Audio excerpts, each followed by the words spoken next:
Ya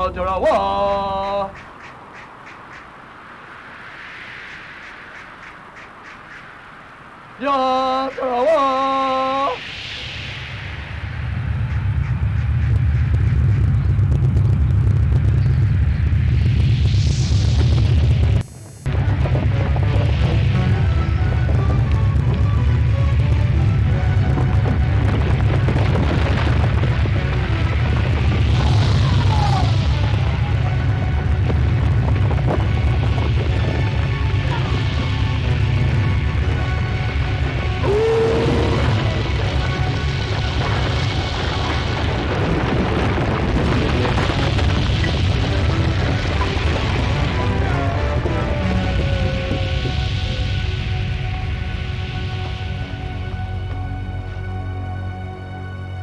Passed down through time in the legends of countless peoples, an ominous story is told.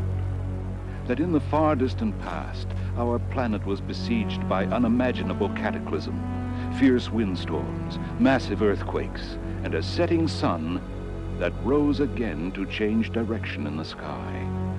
We are coming to realize that these may not have been legends at all, but factual accounts serving as a premonition of the devastation we may experience in the immediate future.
Pueblo Bonito, the ruins of a once great empire.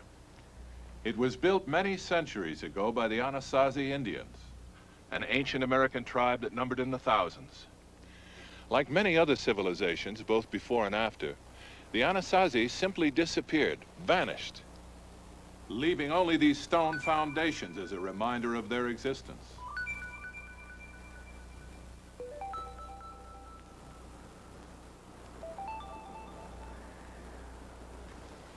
No one really knows what happened to the Anasazi. Their disappearance is a mystery. We do know that they were a technically advanced people. They had to be in order to survive in this harsh environment.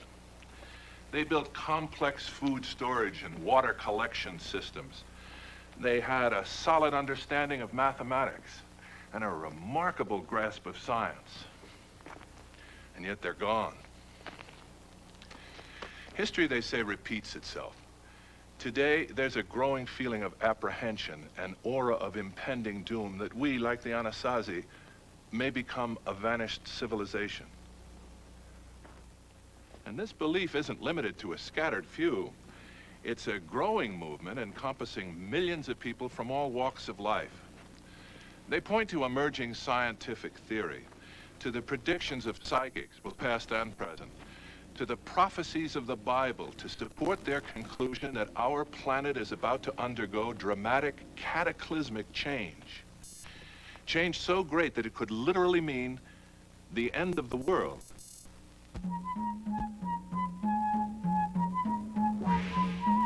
It began thousands of years ago when men with extraordinary powers roamed the wilderness, speaking the word of God.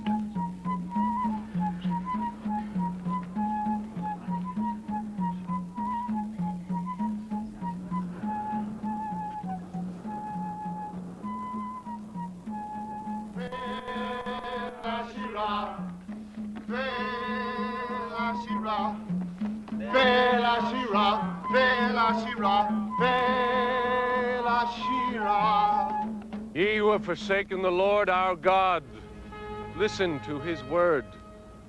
We pay no heed to your God. Begone, trespasser. You shall pay heed. For a day will come when the Lord Almighty will shake the heavens and the foundations of the earth. Every city will fall, every mountain will crumble, and your ungodly sanctuary will be laid waste before him. The word of your God means nothing here. Ours are greater and much more powerful. Music.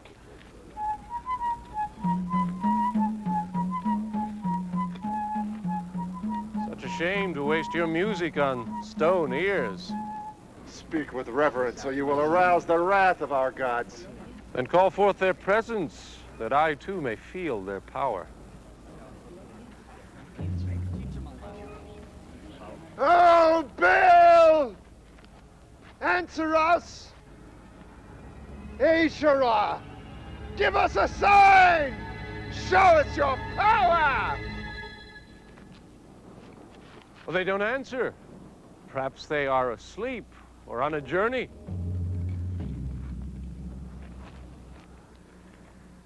Baal! E.A.T.A! El! Enough! Seek forgiveness from the Lord while there is still time. Why should we seek forgiveness from your God? It appears he has abandoned you. Where's your God now?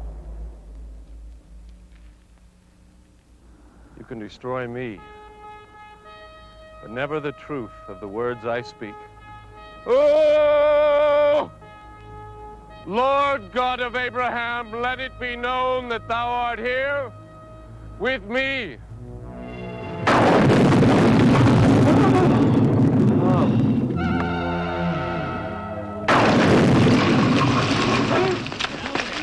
It's a trick! He's a fake! As this graven idol lies before you, so shall the earth break into pieces before the Lord. When these things happen and the wrath of God has come, though you shall pass away, my words shall remain forever true.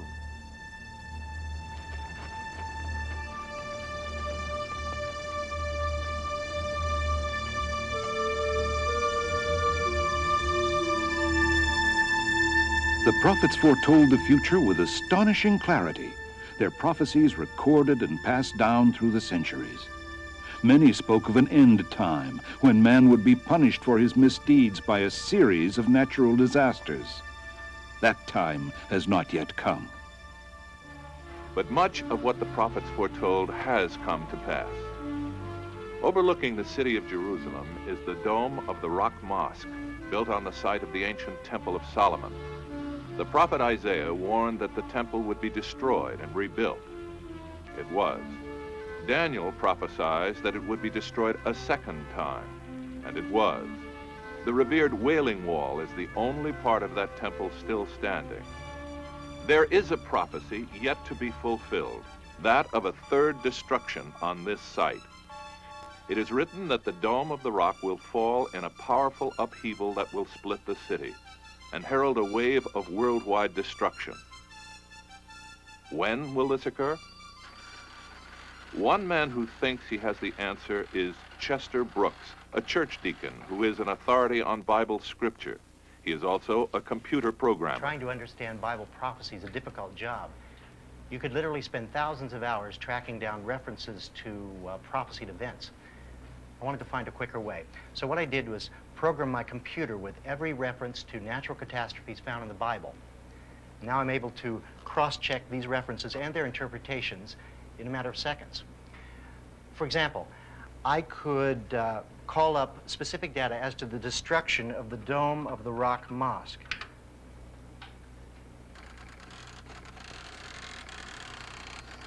This will tell me every verse in the Old and New Testaments that refer to this event.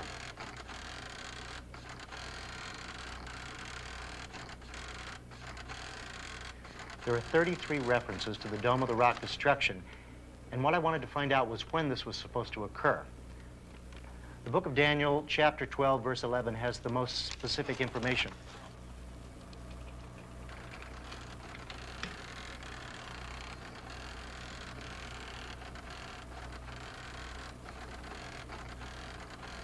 According to Daniel, the mosque will be destroyed 1,290 days after its dedication. Now, scholars commonly interpret prophetic days as equal to our years. We know the mosque was dedicated in 692 A.D., so by using simple arithmetic, we can ascertain that this destruction will occur in the near future. If my interpretations are correct, and I believe they are, this will be the worst earthquake our world has ever experienced. The biblical prophecies are frightening, and to some, difficult to take seriously. After all, we have never experienced a worldwide earthquake. But suppose the prophecies are true. What could trigger such an event? Perhaps the Anasazi had the answer. They and many other peoples had an almost religious obsession with the planets. They charted the heavens with uncanny accuracy, an accuracy that has only recently been surpassed. But why? Why would such a people, barely able to scratch a subsistence out of this harsh land, be so preoccupied with the planets? Did the Anasazi know something about the planets that we are only beginning to understand? For many peoples, these were the first gods. The fleet Mercury, the messenger. Venus, the goddess of beauty.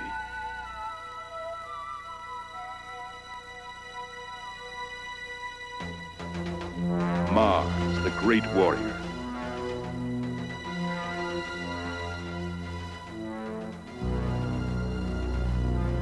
The greatest of the deities, the king of all gods, Jupiter. 1,300 times the size of Earth, a seething cauldron of ammonia and methane charged by electrical storms, rotating at enormous speed, its equator bulging from the stress. Jupiter, so big its mass is almost that of a star. So powerful, its immense gravitational and magnetic fields affect other astrobodies millions of miles away. Because of these fields, this giant planet, the king of ancient gods, may still hold dominion over the Earth. And mathematician has conducted an extensive study of Casa Rinconada.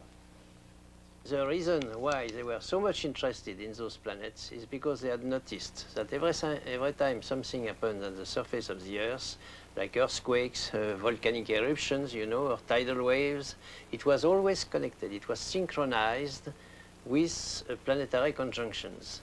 So they wanted to try to calculate in advance when it would happen again. If Chatelain is correct in his analysis, the Anasazi knew of a link between natural disasters on Earth and the positions of the planets. That's affirmative. We're go.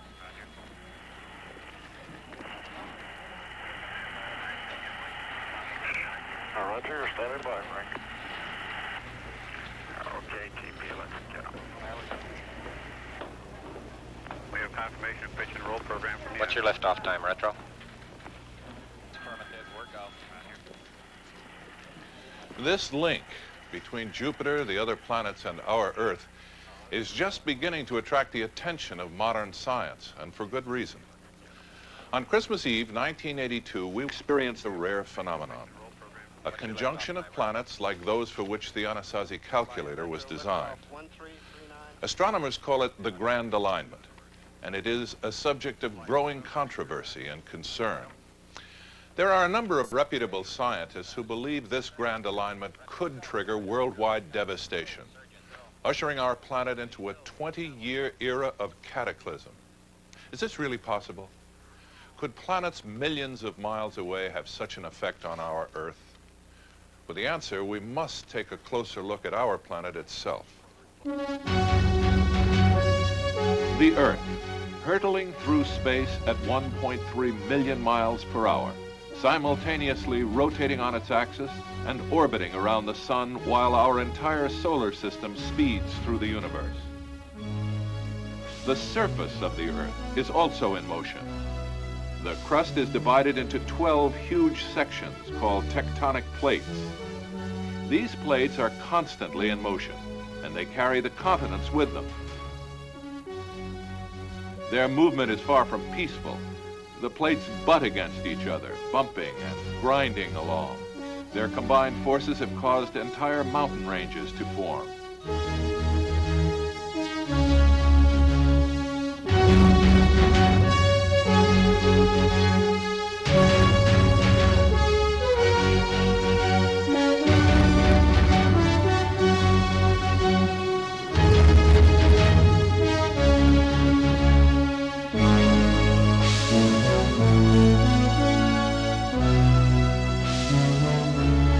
This is the scar left by two plates locked in eternal confrontation.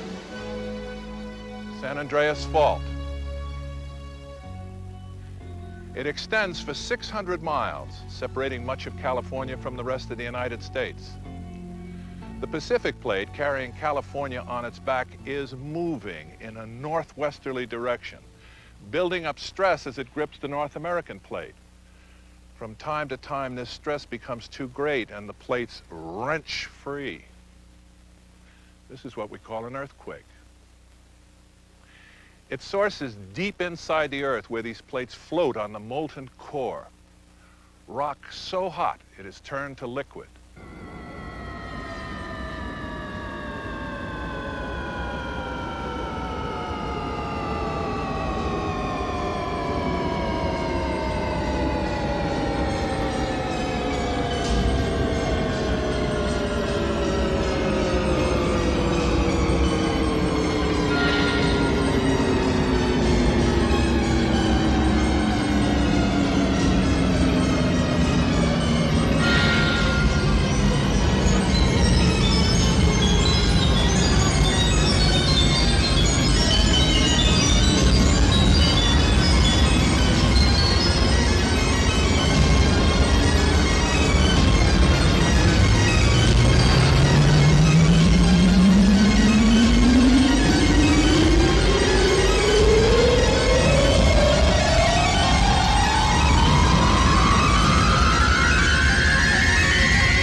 The plates usually creep along, their movement unnoticed at the surface. Suddenly, unpredictably, they could accelerate and lunge forward. Such severe movement could cause earthquakes of unprecedented intensity. What influences the movement of these plates? We spoke to Dr. Jeffrey Goodman, a geologist, and author of the book, We Are the Earthquake Generation. Abnormal movement of the tectonic plates seems to be related to changes in the Earth's rate of rotation. As the Earth goes about its daily rotation, there seems to be periods of time when it either speeds up or slows down. It's like the principle of inertia. You can be driving along in your car and then suddenly apply the brakes and everything is pitched forward. And the Earth's plates are like the passengers in the car as it rides on the Earth's surface.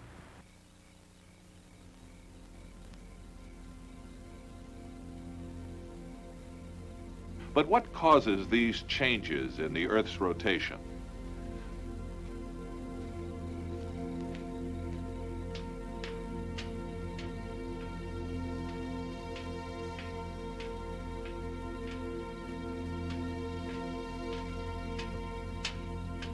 Dr. Stephen Plogman, co-author of The Jupiter Effect, has studied the effects of external forces on our planet.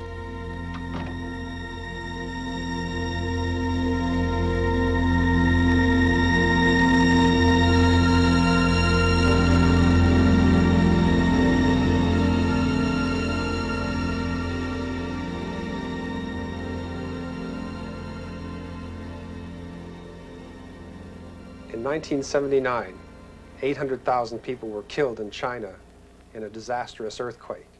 In 1980, Mount St. Helens erupted, devastated hundreds of square miles of land, and killed dozens of people.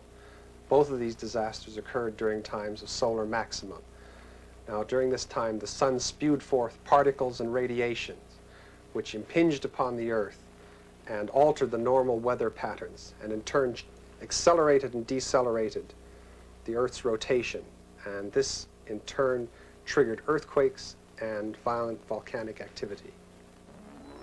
Sunspots and solar flares, gigantic eruptions on the sun's surface that shower the Earth with charged particle radiation, adversely affecting our planet's climate, disrupting radio signals, and, as we are just beginning to learn, altering the Earth's rate of spin. Recently, we have shown that the planets exert on the sun gravitational and inertial forces due to their rotation about the sun. Now, Jupiter follows an 11-year period around the sun. The solar activity follows an 11-year period around the sun. And at this moment, the planets like Saturn, Uranus, Neptune are in a grand alignment with Jupiter, which compounds this effect.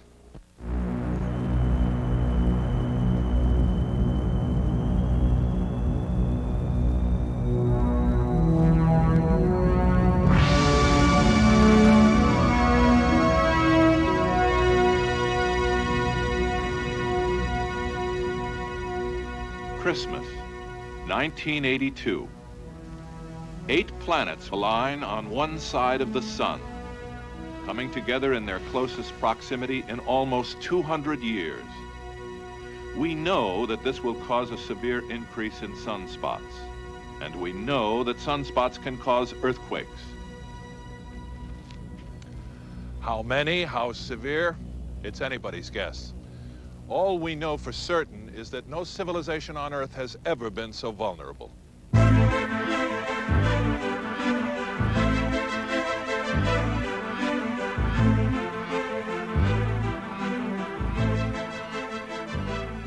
The cities, massive cathedrals of concrete, glass, steel, and people. People packed as many as 10,000 per square mile.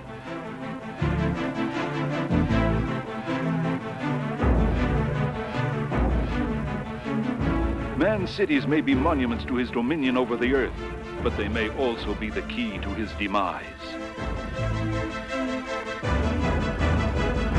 Tokyo, a city on an island. There is no more room to spread outward, so the city must spread upward. And the likelihood of disaster grows ever greater. 12 million people live and work here, even though the islands of Japan sit upon a geologic time bomb, the juncture of two massive crustal plates. When one of the plates gives, the entire country might sink.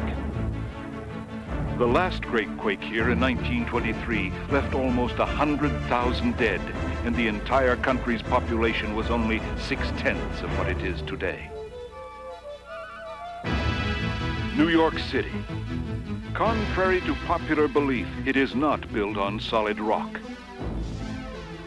7 faults slash through Manhattan. The largest cuts completely across the island at 14th Street. Cracks in walls, pipes, foundations. Clues that the earth is coming alive. Will the grand alignment trigger these faults into greater activity? 8 million people here are about to find out. Los Angeles, perhaps the most vulnerable city of all. Sprawled across a plain riddled with faults and only a few miles west of the ominous San Andreas. This is truly a city on the brink of disaster. Any day now, Central to Southern California is going to be hit by a massive, horrendous earthquake. Peter Franken was director of Advanced Projects Research Agency for the Pentagon. If it should be centered near Los Angeles behind me here, it will take out that city. Now, what do we mean by take out? If it happens during a working day, it means 100,000 or more people promptly killed. It means 1 million or more dreadfully grotesque injuries, almost certain to result in death.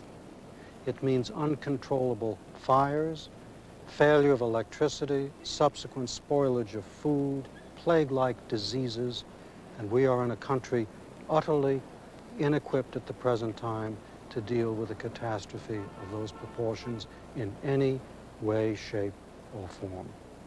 And yet here, and in many other endangered cities, life goes on as usual, or at least seems to. This might look like your neighborhood bookstore, but look closely. These aren't ordinary books. These are survival manuals, pamphlets, magazines, and paperbacks on everything from self-defense and food storage to building a fortified bunker. They also carry supplies, dehydrated food, first aid kits, camouflage gear, and weapons. Our customers are just middle-class individuals that are concerned, people that want to be prepared for whatever situation that is coming. I don't think they're crazies. I think they're smart. The individual that sits by and says, well, what will be, is not a smart individual. The real horror of this is that we are not prepared. Today, in the Los Angeles area, or New York, or any area, 100 severely burned or injured people would saturate our ability to care for them properly. When we begin to think in terms of 100,000 or 500,000 or 1 million grotesquely burned, injured, damaged people without blood supplies, without operating hospitals, without adequate medical help of any form, you begin to see the dimensions of the horror. It isn't all over as a terrible statistic in 10 minutes. It lingers for weeks. Dead and dying people are not much fun to watch, especially when they're your own, or your own children, or your own friends, and your own neighbors. We're all concerned with the coming disasters. None of us know where we're going to be. Some of us do not know how to defend ourselves in an emergency. And I don't think things are getting better, so I think it's really right to be a survivalist. I wish more people would be. Then I wouldn't have to think about feeding them and worrying if they're going to kill me because they didn't put their food away.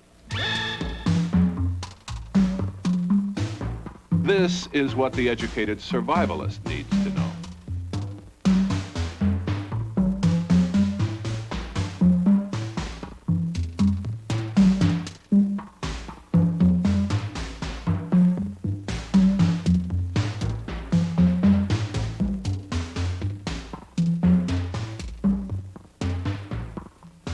I think the non-survivalist is probably the most dangerous person in the country, and there's a lot of them.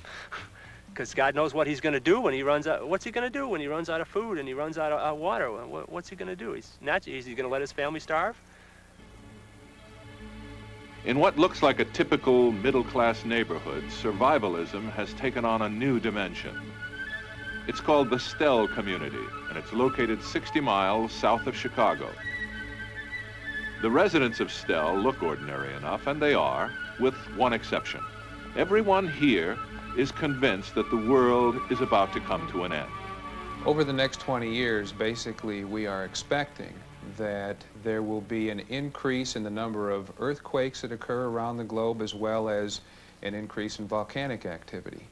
And that will gradually... Tim Wilhelm is a former Ohio school teacher who now heads the Stell community's Office of Technology.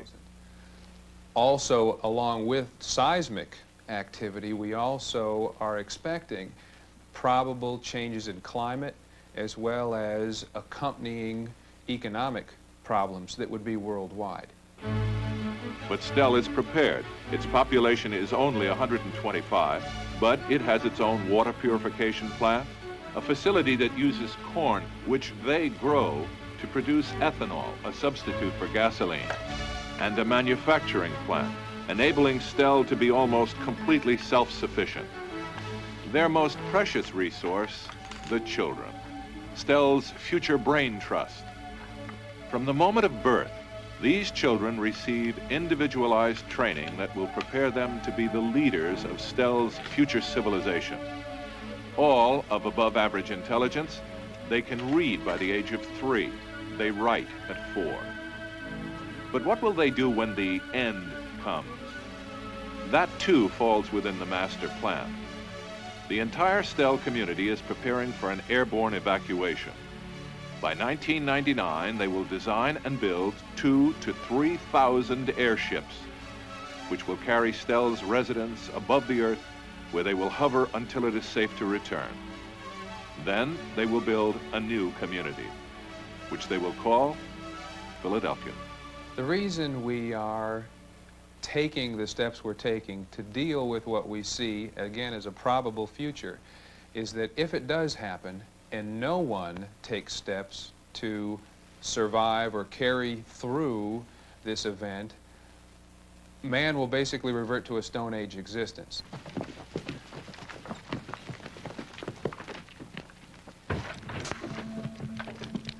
While some seek a passive retreat from the coming cataclysm, others prepare to meet disaster head-on. Soldiers!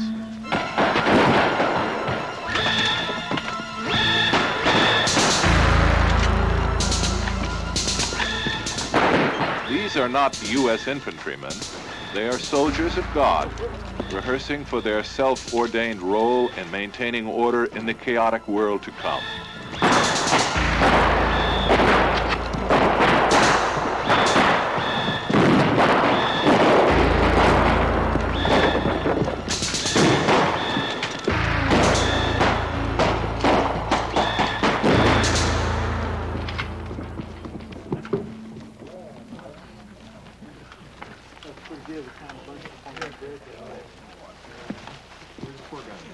They number more than 100, and with their families have established the community of Zarephath Horeb, a crude settlement hidden in the backwoods of the Ozarks.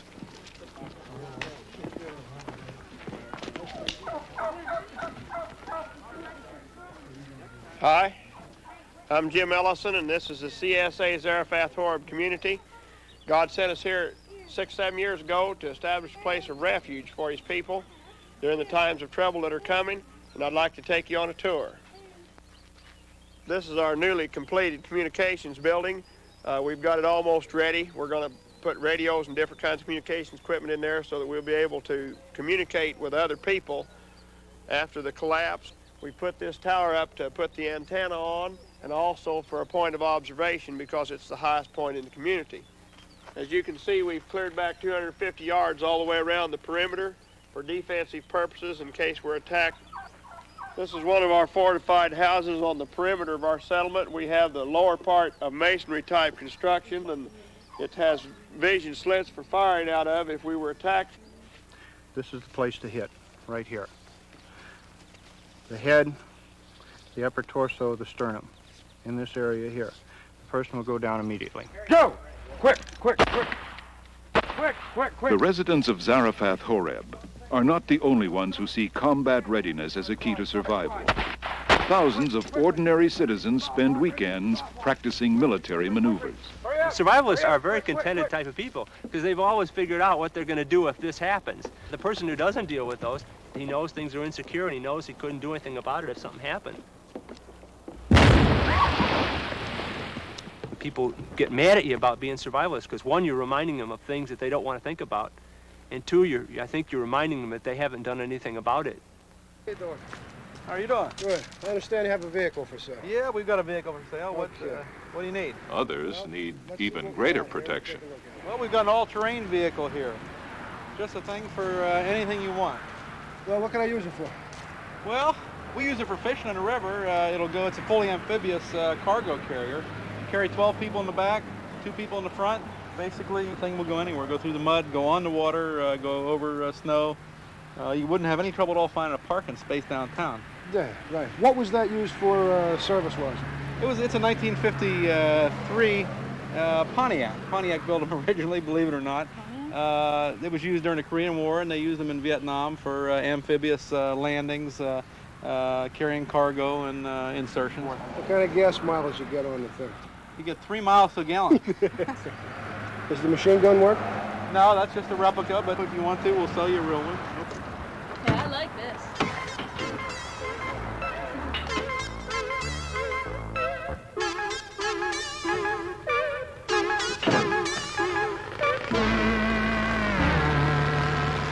A lot of people think we have a lot different outlook than they do. Really, the only difference is that we have a mission from God. He set us aside for this purpose, and this is our whole purpose in being here. All of what we're doing is to prepare for what's coming, and we're just trying to establish this refuge for God's people during this time of trouble.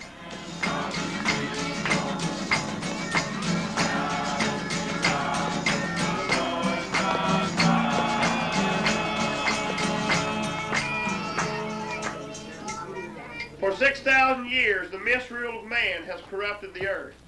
And God is about at this time to bring in his kingdom, wherein righteousness shall reign. And as the scripture has said, the righteous shall tread on the ashes of the wicked. Amen. I believe that this is a true promise and a true saying. So just because you've been called, don't stop. Just because you feel that you're in the chosen, don't stop. But continue on and be found faithful in the Lord. Some might accuse the residents of Zarephath Horeb of being extremists, radicals, even fanatics. But can you really blame them? Nearly the same sentiment is being echoed in houses of worship around the world. I'm going to tell you that I used to think this was all bunk. But I have done some research, and I have come to see that the Bible does speak, and quite candidly, about the signs that are sure enough signs of the end of the world. Number one, the first thing that took place, he predicted it, the destruction of the temple. Sign number one, the end is coming. The second thing Jesus said to watch for is false messiahs. False messiahs. A sign of the end of the times. There are more false messiahs today right here in Los Angeles. People who say they are the chosen one. False messiahs. The end is coming. The third sign, Jesus said, increase of wars and rumors of wars. Wars and rumors of wars. ABC this week had a report on the great rumor of war that is in Europe. And the quote is this: everyone in Europe is convinced that a war is about to begin, and the arena will once again be Europe. The fulfillment of that is in our very presence. Then Jesus said something else. There shall be famines. It is a fact that 60% of the population of this world goes to bed hungry every night. The authorities tell us that 90% of the people of this earth will go to bed hungry in the year 2000. Another thing Jesus said would take place: earthquakes in unusual places. Earthquakes in places where you never thought there would be earthquakes. Last week there was an earthquake in New Hampshire. Strange places are having earthquakes that never had them before. And then Matthew 24:12, and because iniquity shall abound, the rise in crime. We're becoming an armed camp, and everybody is afraid, terrified. If you don't believe it, the security alarm system business has quadrupled in the last 3 years. Tremendous worry. The whole world is sensing the rise of iniquity. And that's just what Jesus said would happen. Now, let me tell you something. I believe that the signs of the ends of the world are all around us. I believe they have all been fulfilled, that it's all coming to a close. A French minister said one time, men will be in the streets in busy commerce. Men will be in the shops keeping their books and selling their wares. Children will be playing in the school grounds. And all of a sudden, the clouds will open, and the Christ of God will step and tower over the nations of business. And he'll say, gentlemen, it's closing time. It's closing time.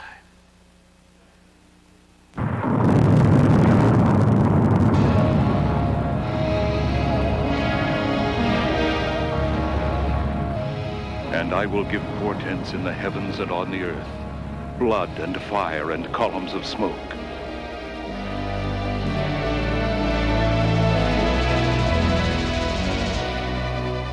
The sun shall be turned to darkness and the moon to blood before the great and terrible day of the Lord comes.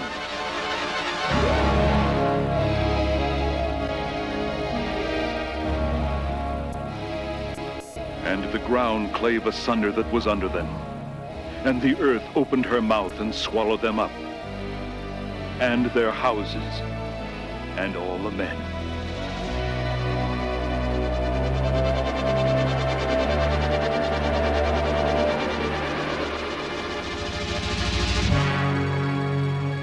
The fact of the earth shall quake at my presence, and the mountain shall be thrown down. The cliff shall fall, and every wall shall tumble to the ground.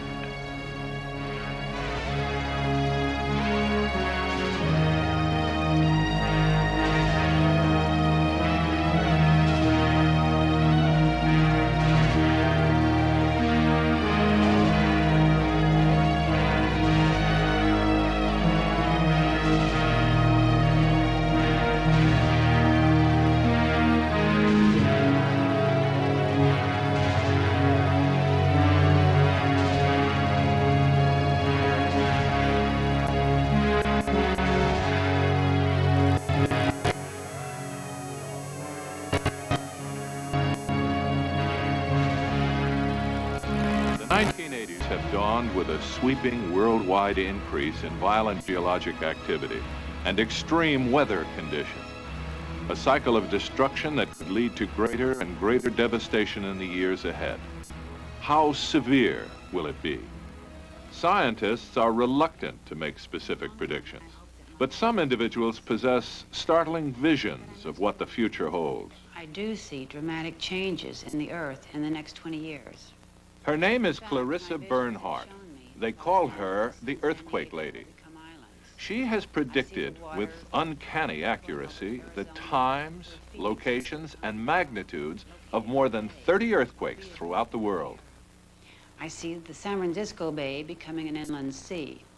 And up and down the west coast, a lot of volcanoes becoming active again. Flurries of earthquakes, of course, which do accompany volcanic activity. The East Coast will have changes also, but I see more in the western part as being the most dramatic by the turn of the century. The rest of the world will find there is increased activity. There'll be earthquakes in places that have not been earthquakes before.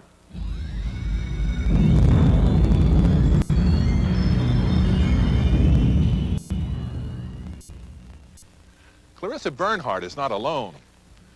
Dozens of psychics alive today, many of those whose predictions were recorded in the past, share visions of major Earth disturbances beginning in the early 1980s and continuing to the end of the century. This is what they see.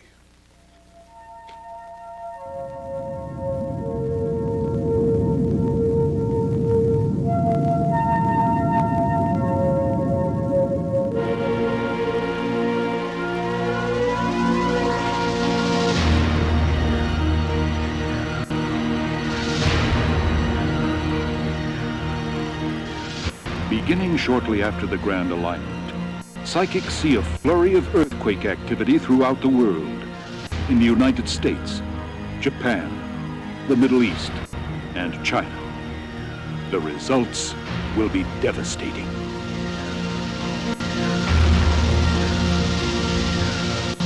Nearly half of California will be reclaimed by the sea.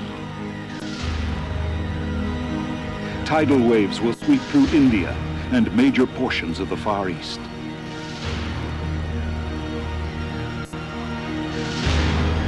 Earthquake and volcano-related catastrophes will continue for many years.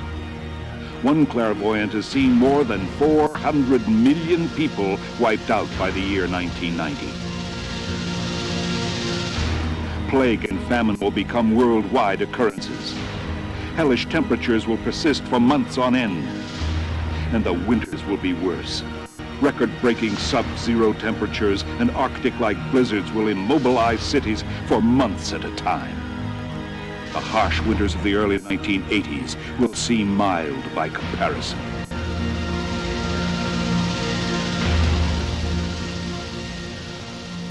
Psychics presented a very terrifying picture of the future. They talked about how over the next 20 or 30 years, the Earth would be hit by a number of repeated volcanic eruptions, earthquakes, tidal waves set in motion. It was really horrifying what they were portraying.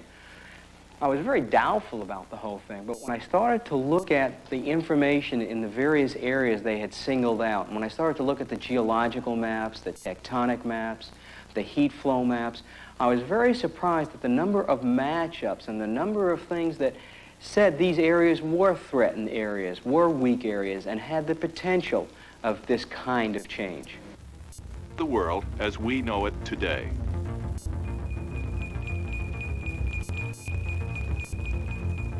And this, according to the psychics, is what will be left of the world after the first decade of cataclysm that will end in the early 1990s.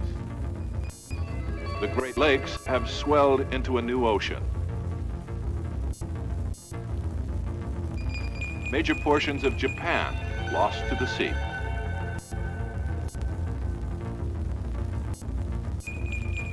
As well as parts of Ireland and England.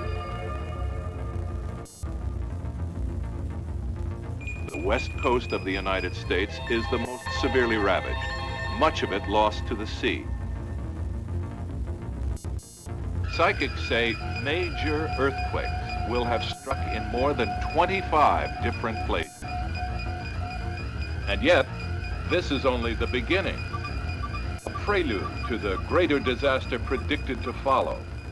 By the year 2000, the psychics predicted what would be called the ultimate disaster.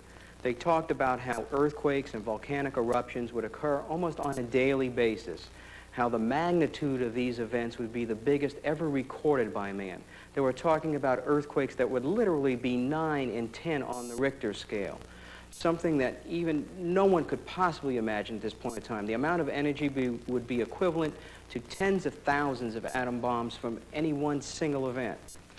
Let's look at this thing. 9 and 10-point earthquakes. What does this really mean?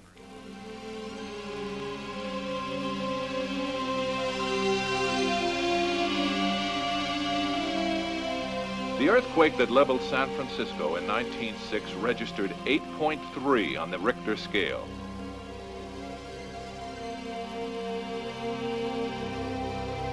A magnitude of 10 points is generally considered the top of the Richter scale. That would be a quake with about 100 times as much energy as the San Francisco quake. A 12-point earthquake would release nearly 10,000 times the energy of that quake. And these technicians are about to simulate one.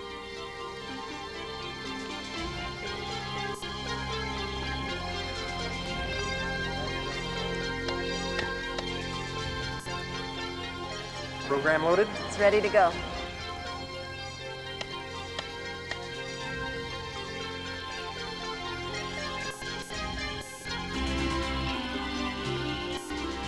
No one, at least in recent history, has experienced a 10-point earthquake.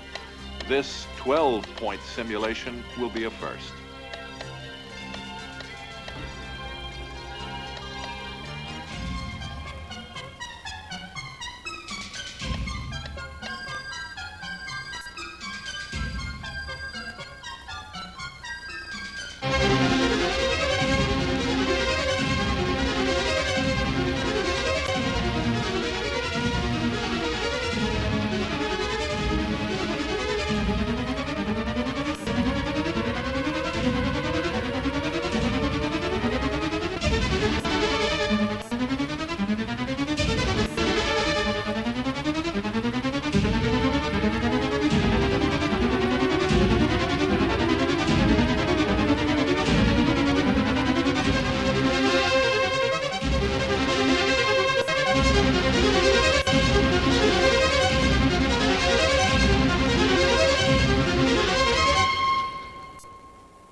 Terrifying. But you'll never experience it. You see, no one would survive a 10-point quake. And yet, according to ancient legends, our planet has experienced similar devastation several times in its past. In the past, there were 3 worlds. And each one of these worlds was destroyed by major changes. Sun Bear, a Chippewa Indian, is a modern-day medicine man. He travels the American Southwest teaching Indians their tribal history. One was destroyed when the volcanoes erupted upon it, and the second world was destroyed when the poles shifted and great sheets of ice come over the earth. The third world was destroyed by earthquakes and by destruction as great waters come up on the earth. This is what we see, and it coincides with all of the prophecies of the native people. The Indians are not alone in their belief in world ages. Egyptian hieroglyphics, Aztec and Mayan legends, and the religious scriptures of many faiths all recorded periods of great destruction, cities sinking into the sea, incredible earthquakes and volcanoes followed by the sun changing direction in the sky, and of course the great flood of Noah. Are these merely legends?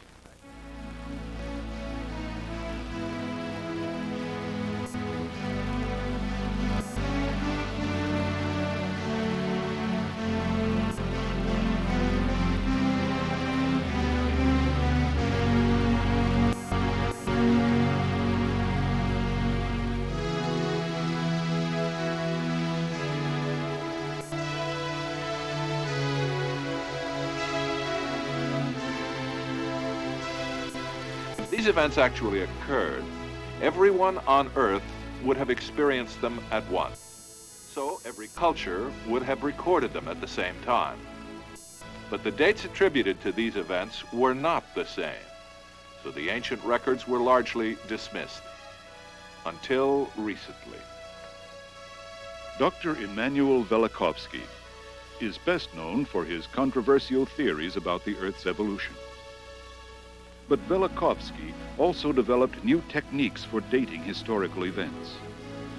He found certain events, the Great Flood is one example, that appeared in the legends of many peoples, but recorded at different points in time. So Velikovsky looked not at the events themselves, but at the dates and the methods used to calculate them. He discovered errors in the techniques that had long been used to interpret ancient calendars.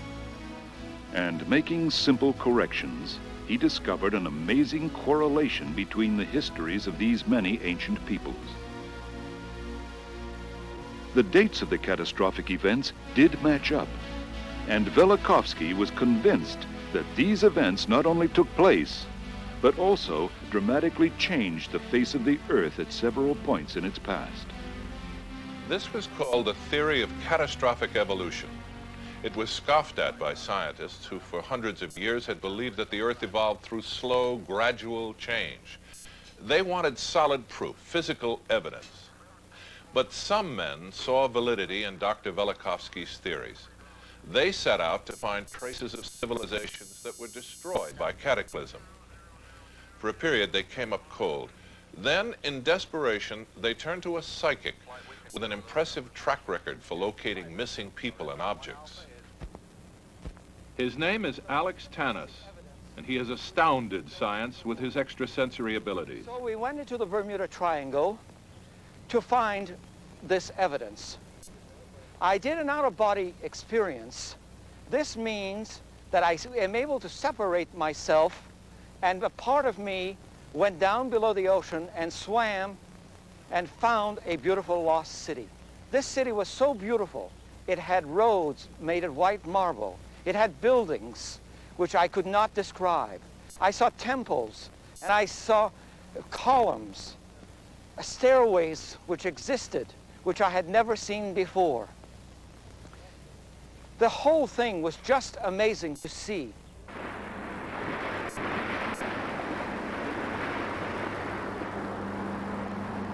A lot of people didn't take Alex Tanis seriously until teams of divers actually began to sight these ruins.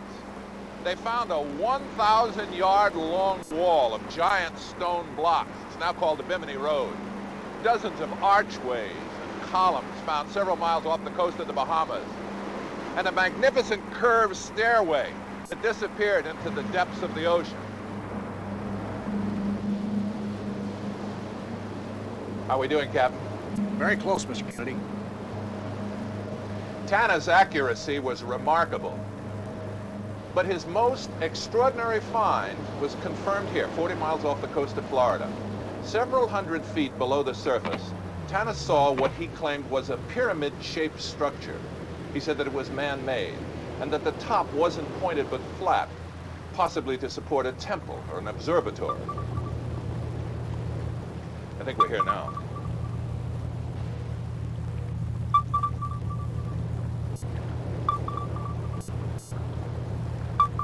Amazing. Can we get a better view? We can look at a video playback. This could be the most extensive underwater ruin ever discovered. It's safe to assume that these structures weren't built underwater. So what else, other than a major cataclysmic event, could account for their being here? A number of theories have been proposed, but only one also explains the ancient legends in which the sun mysteriously rose on the opposite side of the sky. A theory proposed by Dr. Velikovsky himself. What he said was ridiculed, even attacked by his colleagues. But when you stop to think about it, it really makes a lot of sense. This is what I mean. Dr. Byron Randall is a leading expert on the work of Dr. Velikovsky. The Earth normally rotates something like this.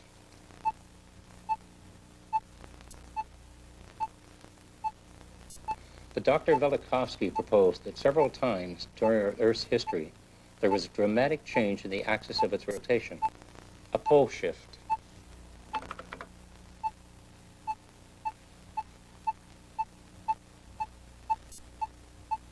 In a very brief period of time, a matter of days, perhaps even hours, the Earth literally turned over in space.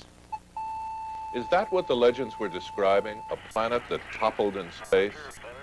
Since we know the Earth couldn't possibly do this, we might seek some other, more plausible explanation, if it weren't for some remarkable evidence now acknowledged by science.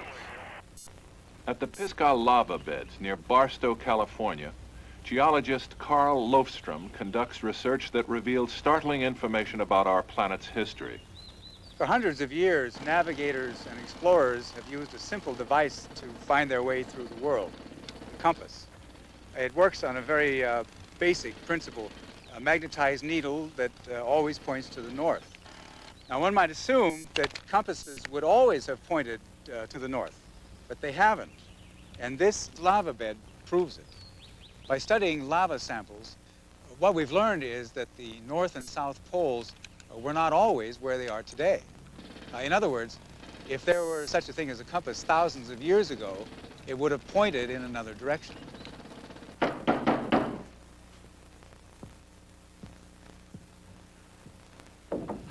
Петр, Что? пойдемте, пойдем с нами.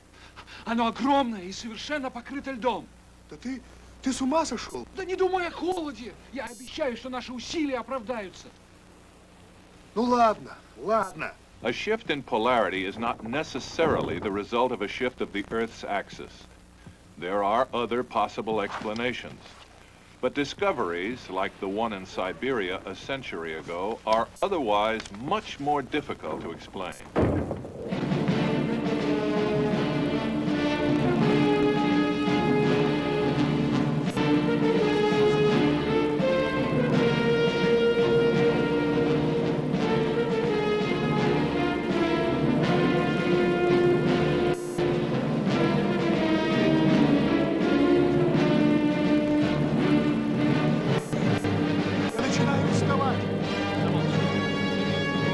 Торопитесь, не то стемнеет. Я не знаю.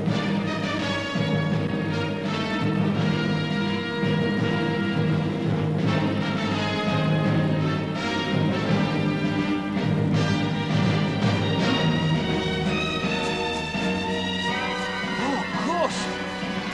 Чего вы ждете? Пойди там, Петр, постарайся быть ногу.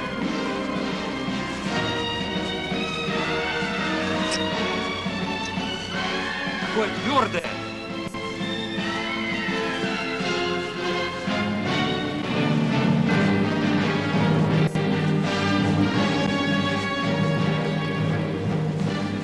Посмотрите! Я нашел ногу!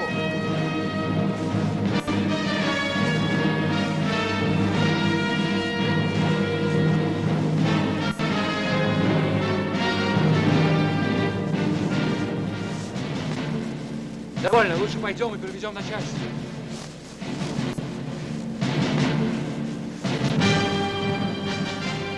It was a completely preserved mammoth, dead for more than 15,000 years, frozen while still standing. But the biggest surprise was yet to come. When the animal had been completely uncovered, scientists found the remains of partially chewed flowers in its mouth. Vegetation of a tropical variety, now found several thousand miles to the south.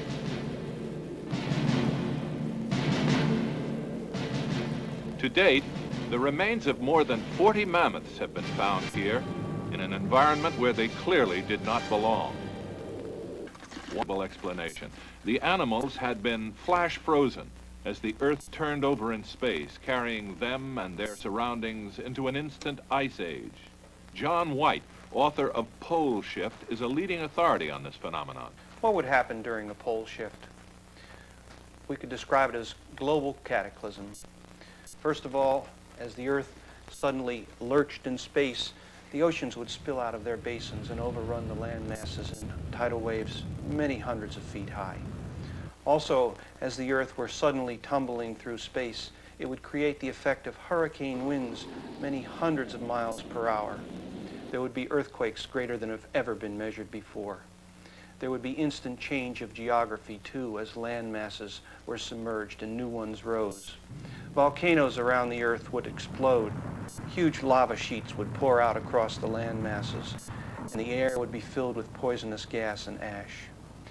Climatic zones would change instantaneously because the Earth would suddenly alter its position in space. And last of all, there would be widespread loss of human life and destruction of civilization, with all signs of human existence hidden beneath thick layers of debris and muck or buried at the bottom of newly formed seas. Some people believe that pole shifts were responsible for the Great Flood, the sinking of Atlantis, and many other unexplained events.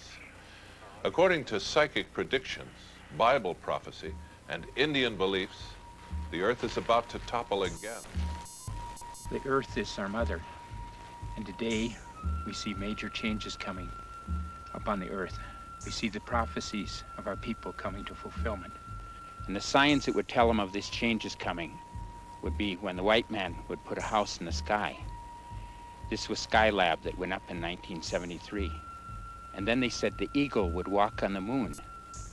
And when the space flight was successful to the moon, we knew that then these signs were the signs that the changes were coming on the Earth Mother. The time of major change and destruction that would cleanse the Earth was upon us. The psychic said as the frequency of earthquakes became increased, as the volcanic eruptions got larger and larger, we'd be heading towards the main event, the culminating event. Edgar Cayce talked about how then the poles would shift. We would have a pole shift. And psychics from Nostradamus to present-day types have all emphasized this. They've talked about how this was going to happen in the immediate future, how to this generation it would occur. I have made many predictions in my life, but I've only had one vision which came to me in 1969. The world is to plunge into 3 days of darkness, and it will happen soon. I was frightened and confused because I could not explain this. I began to do scientific research and found that there is a possibility of a pole shift. Now I have an explanation for my vision, and I know it will happen soon. The idea of a pole shift occurring in our immediate future seems totally incomprehensible. And yet there is scientific evidence that our planet is in fact headed on such a course. The Earth appears to be very steady in its movements. There's the daily rotation, there's the periodic tilting of the axis, but in the early 1900s, scientists discovered that there was an actual wobble to the movement of the axis. They call this the Chandler wobble. It's akin to a top that starts to slow down in its rotation, and the movement gets very helter-skelter.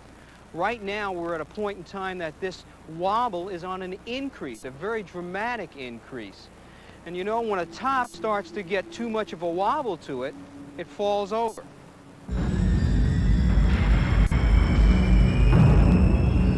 What force is causing this increased wobble? The answer lies here, in the frozen waste of Antarctica.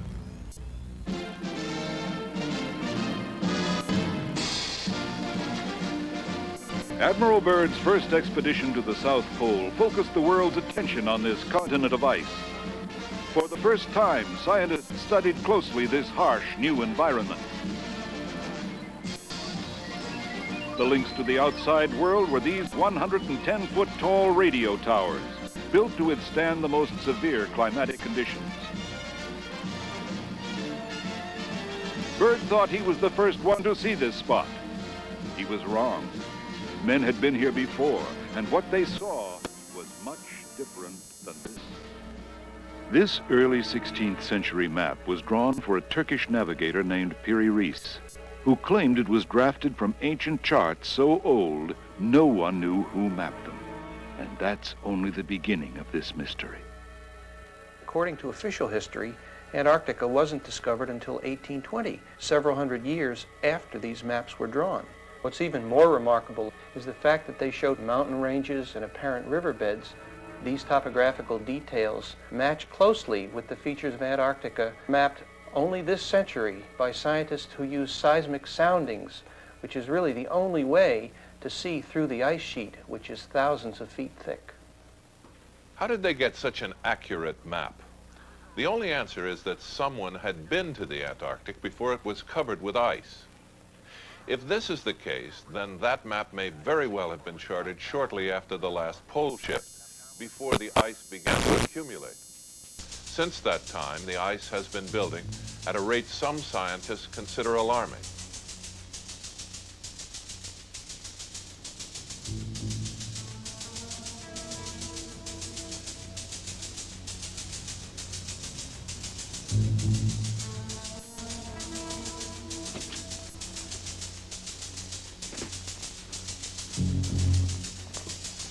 In recent years, scientists from many countries have undertaken a comprehensive study of the Antarctic continent.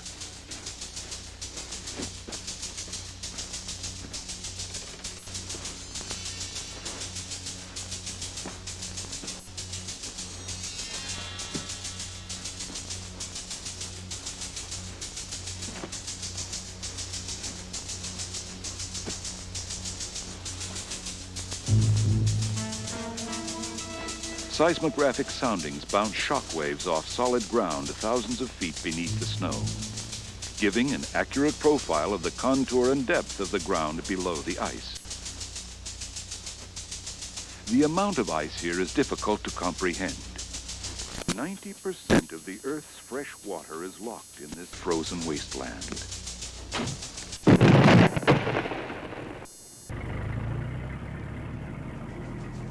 That ice is growing at a truly staggering rate. 2.5 billion tons of new ice every day.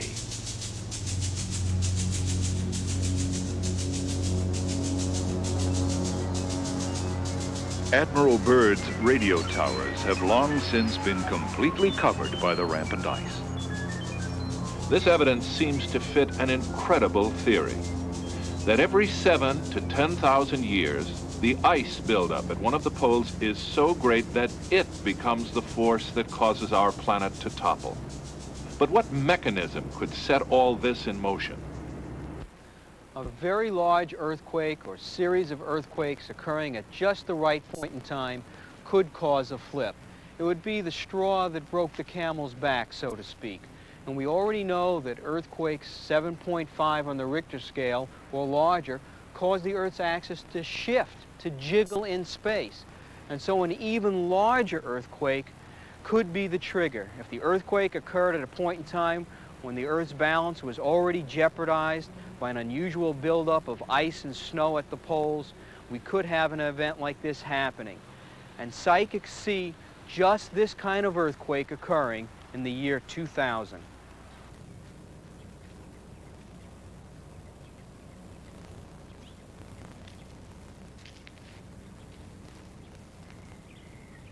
I usually feel very reluctant to give a date for my vision. But I feel so strongly about the year 2000 that I need to make this date known. The year 2000 is a year of transition and change in civilization, brought about by a warning. It is unfortunate that this warning will be realized through destruction and death.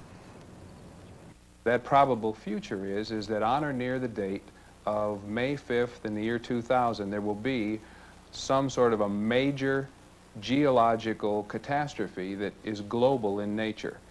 It is very clear there will be a second quake, one much more severe than the first. According to the scriptures, this earthquake will leave no mountain standing and will completely obliterate the Earth as we know it. These people knew from their history that there had been pole shifts in the past.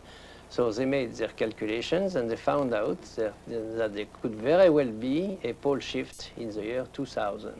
The end of this century, or the year 2000, is significant because nearly all the sources indicate that is when the planet will undergo a pole shift. Whether by pole shift or other natural catastrophe, a large number of people all point to the year 2000 when our planet will face the ultimate cataclysm. But why that year? For the answer, we must once again look to the skies. Following their rendezvous in late 1982, the planets will have continued to speed through the heavens. The great magnetic and gravitational forces of Jupiter becoming less and less influential. And then, May 5th, 2000.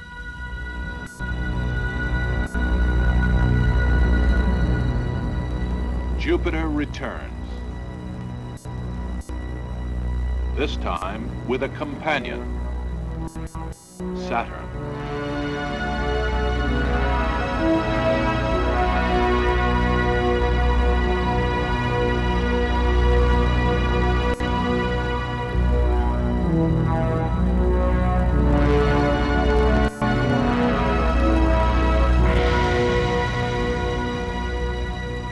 These two giants will align in a super conjunction, meeting Mars and Mercury in a straight line beyond the sun.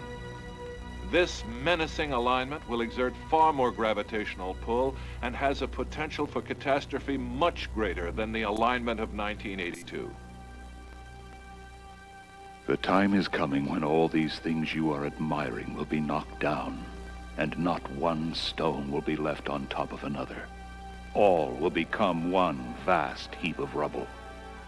For nation shall rise against nation, and kingdom against kingdom, and there will be great earthquakes and famines in many lands, and epidemics, and terrifying things happening in the heavens.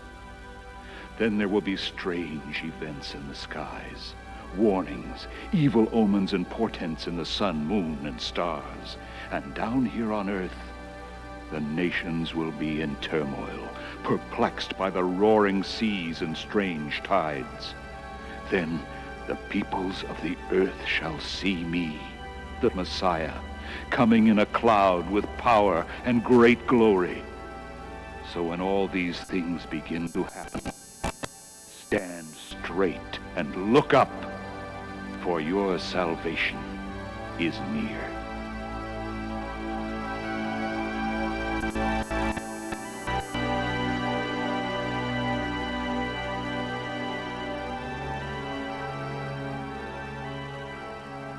Whatever is left after the devastation from the grand alignment of the 1980s faces an even greater threat posed by the planetary conjunction in the year 2000. The threat of a superquake. The threat of an off-balance Earth toppling on its axis, thrusting us into an instant ice age. The threat of a completely devastated planet. The Bible prophesied it. Science confirmed it. Now all we can do is wait.